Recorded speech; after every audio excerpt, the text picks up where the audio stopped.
I love this Mesa Falls area. The comments about our falls are just many. People say, they've seen all, falls all over the world, but they come here and see this falls and are just amazed by it, saying that it's even more fabulous or any of the other falls that they have seen. Of course, I agree. I tell them that this is the most beautiful falls in America, and people are pretty happy. People come here and they have a good time. Lots of picnic tables and things to do like that. So over the lunch times on weekends, we have people picnicking everywhere. So it's fun. So this is the North Fork or Henry's Fork of the Snake River. Water from this river starts way up in Island Park, up in at Big Springs, comes down and is joined by several tributaries and lots of springs along the way too to feed into this waterway. The river, of course, is named after Andrew Henry, who was one of the first white explorers in this area. He worked for the Missouri Fur Company and came out just after Lewis and Clark, actually. A lot of points of interest along in this country are named after him.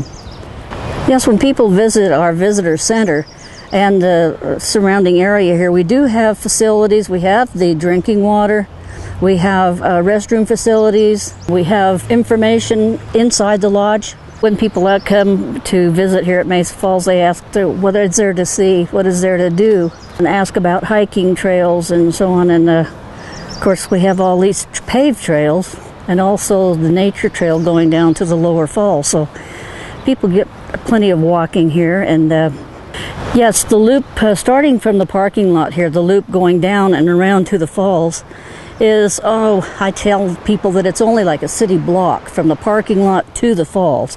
And then, of course, going around, depending on how fast people want to walk, takes 10, 15, 20 minutes.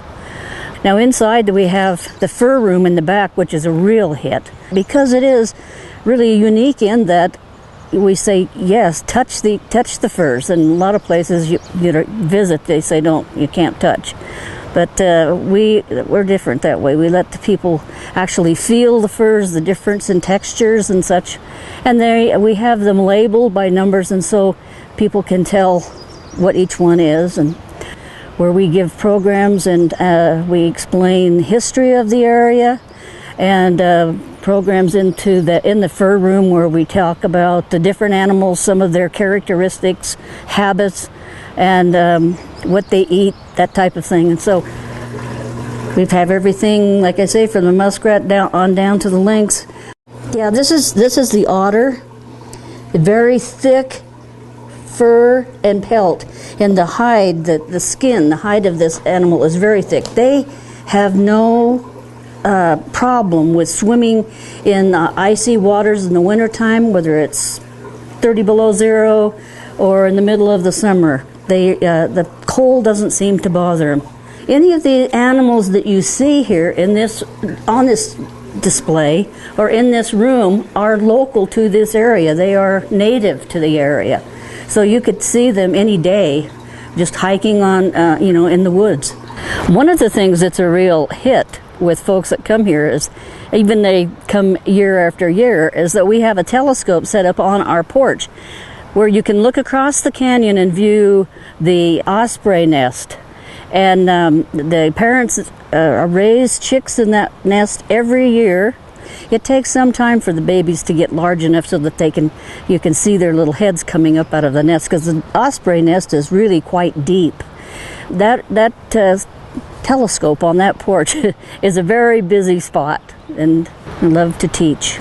And so to tell them the importance of taking good care of our wonderful things that we have here, to preserve them for the young people coming up, to take good care of them so they'll be here for generations to come.